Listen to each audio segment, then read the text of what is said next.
te humilhou, até teve fome. Ele sustentou com maná que tu não conheceste, nem teus pais o conheceram, para te dar a entender que o homem não viverá só de pão, mas que de todo que sai da boca do Senhor viverá o homem. Glória a Deus. Aí, irmãos, nós vemos aqui que se Jesus, nós às vezes falamos, mas está difícil para mim, a coisa está difícil. Irmão, nós vimos aqui que Jesus também teve um momento difícil. Já aqui ele fala que ele ficou 40 dias jejuando, 40 dias se preparando, e o diabo achou, agora é a hora do. Sabe o diabo? O diabo já começou querendo colocar dúvida em Jesus. Se tu és o Filho de Deus, mas nós vimos aqui que Jesus era conhecedor da palavra, assim como o diabo também conhecia a palavra. Nós vimos aqui que o diabo não era diferente. Ele conhecia a palavra. Ele falou, está escrito. Quer dizer que o diabo sabia o que a palavra falava, então ele veio tentar Jesus, não fora da palavra, mas fora do contexto, mas dentro da palavra, né? Então nós vimos aqui que Jesus teve a resposta imediata. A lição é a confiança em Deus, acima da necessidade. Devemos cuidar das coisas de Deus, não das coisas físicas. Amém? Aí nós vemos aí que depois teve a segunda tentação, o orgulho da vida. Aleluias. O diabo o levou ao topo do templo. Ele desafiou que se jogar, confiasse que os anjos sairiam e o salvaria. Não deixaria que ele caísse lá de cima. Porque a palavra diz que os anjos sustentariam. Aí nós vimos aqui que Jesus também teve a resposta. Aleluias. Jesus responde, não tentarás o Senhor teu Deus. Abre para mim Deuteronômio agora 6:16. Aleluias. Aleluias. Glória a Deus. Nós vamos ver aqui que está no Novo Testamento e aqui Deuteronômio já fala claramente o que nós estamos vendo aqui, amém? Diz lá, não tentarás o Senhor vosso Deus, como tentaste em Massá. Amém? Então, assim, irmãos, as coisas têm que ser feitas da maneira certa, não tentar o Senhor, não querer provar o Senhor, deixar as coisas como o Senhor quer tratar com a gente, tentar as coisas como o Senhor quer abençoar a gente. Ele tem prazer em abençoar, mas não é dessa maneira, querendo forçar, querendo ser maior do que Deus, achar que Deus não está fazendo algo com você, enquanto Ele está fazendo tudo. Amém? Então, assim, Jesus mostrou aqui, nessa passagem, que é lícito amar a Deus, mas o inimigo vai tentar de muitas maneiras. Você vai ser perseguido. Uma vez a pessoa pensa, vocês viram na passagem, aqui com Jesus, no deserto, antes ele tinha sido batizado. A pessoa fala que, talvez eu vou ser batizado, vai acabar o mesmo problema. Eu vou ser batizado, eu não vou ter mais dificuldade, não vou ter mais luta. E aí, irmãos, está enganado. A palavra não fala isso, fazendo aqui, Jesus, depois que foi batizado, que ele saiu das águas, ele foi levado ao deserto. Amém, irmãos? Ele foi tentado. Então, irmãos, muitas vezes, quando a gente é batizado, quando a gente é novo convertido, você que é novo convertido, você se batizou há pouco tempo, ou nós que somos até velhos crentes, né, como diz a palavra, assim nós temos luta mesmo. Nós temos se Jesus, que era o Filho de Deus, teve luta. Jesus, o Filho de Deus, passou por tantas coisas, mas nós vimos aí que todas elas com mais que vitorioso. Por quê, irmãos?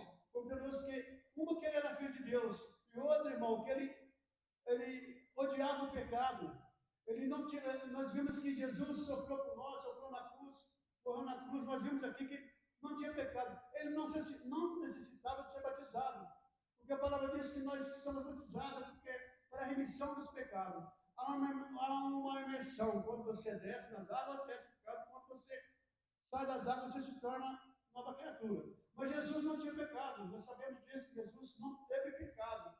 Então ele desceu as águas para se cumprir como homem da terra, como homem ser humano, como nós humanos. Ele desceu do céu, se fez homem, passou por essas coisas coisas para provar que nós temos que ter mudança na nossa vida. E o batismo é uma delas. É uma mudança de vida. Quando você é batizado, você se torna uma nova criatura, como diz as Escrituras. Amém? Mas eu não parou por aí. O diabo vem com a terceira tentação. A concupiscência dos olhos. Aleluia. O diabo mostrou todos os reinos do mundo. E ofereceu Jesus o poder sobre ele, se ele apenas se prostrasse e adorava. Aleluias. Glória a Deus.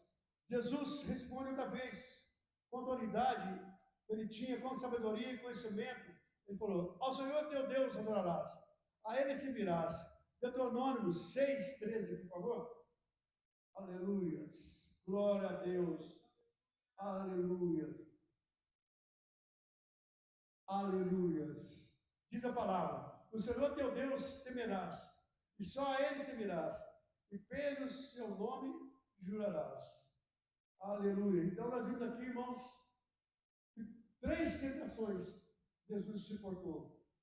E talvez você fale, mas eu suportaria? Irmão, se você fizer as coisas que Jesus fez aqui, deixou claro aqui que ele fez.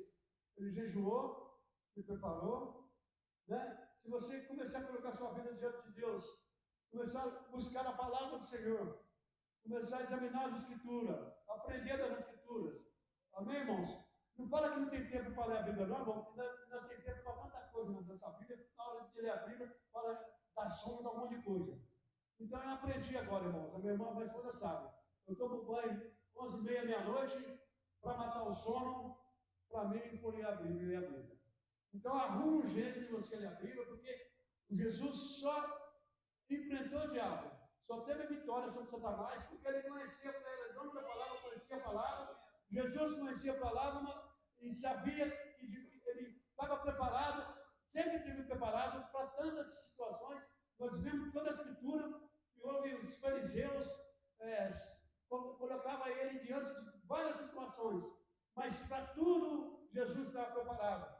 Se nós somos filhos de Deus, se somos seguidores de Jesus, de alguma maneira a gente tem que estar sempre preparado, porque situações vai ter. Você falar que vai ter situações, tem coisa errada na sua vida.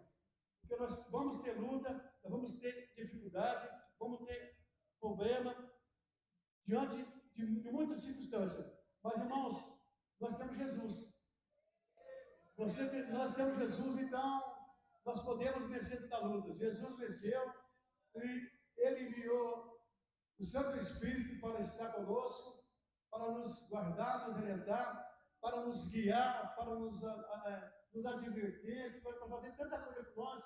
Ele disse claramente: eu vou, Pai, mas enviarei o Espírito Santo para estar convosco. Então, irmãos, confia no Senhor, confia em Jesus, tá? E tenha vitória. A vitória de Jesus demonstra sua dependência e confiança em Deus, servindo com exemplo para nós crentes, para viver hoje em dia os propósitos e não sujeitar às tentações.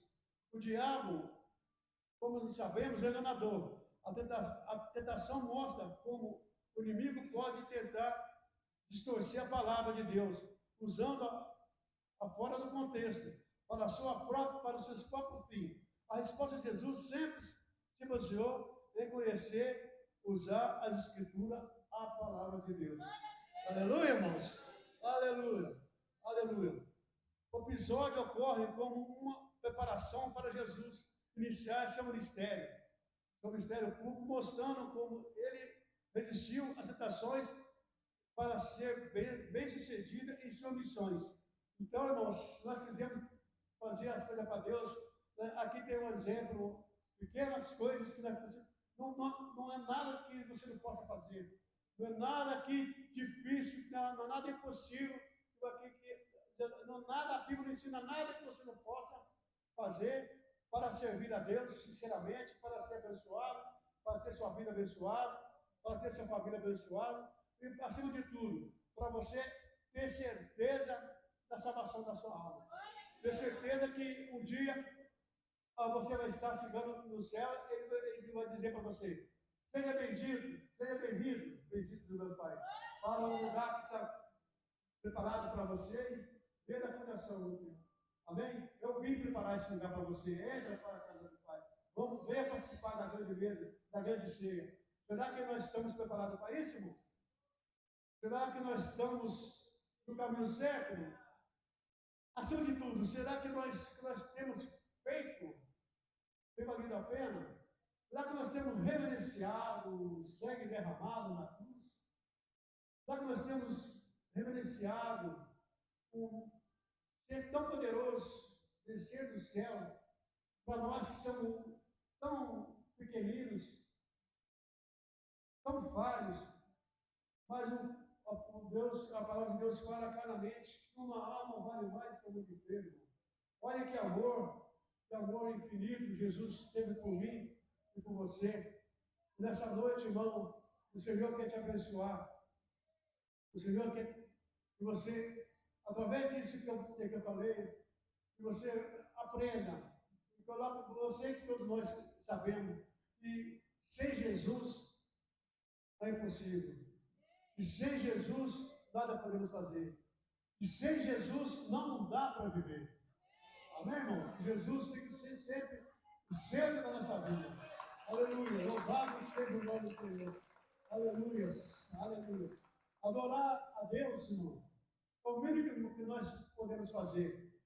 Não pode ser um sacrifício para nós. Tem que ser uma coisa espontânea. Adoração a Deus tem que ser aquilo que você tira do seu coração para fazer para quem tirou do coração dele o melhor que ele tinha. Seu próprio filho entregou por nós. Essa semana, irmão, é uma semana tão abençoada, uma semana que eu gosto de participar, eu faço de tudo para me preparar, procuro me guardar de todas as maneiras, jejuar, fazer tudo, porque, irmãos, é uma semana que nós lembramos de Jesus, as palavras que ele falou, fazer isso em memória de mim. Então, nós lembramos que ele falava claramente para os seus discípulos, falava, eu vou voltar para o Pai, eu vim aqui para cumprir uma tarefa, mas eu voltarei para o Pai, mas depois eu voltarei para buscar a minha igreja, para buscar eu, para buscar você. Nós temos que ter certeza disso, que Jesus morreu por mim e por você, mas que nós vamos nos preparar para o dia encontrar com Ele na rua. Amém, irmão? Posso ouvir glória a Deus? Aleluia. Como você cabeça, vamos orar para dar continuidade a esse culto, adorando a Deus, louvando o nome do Senhor.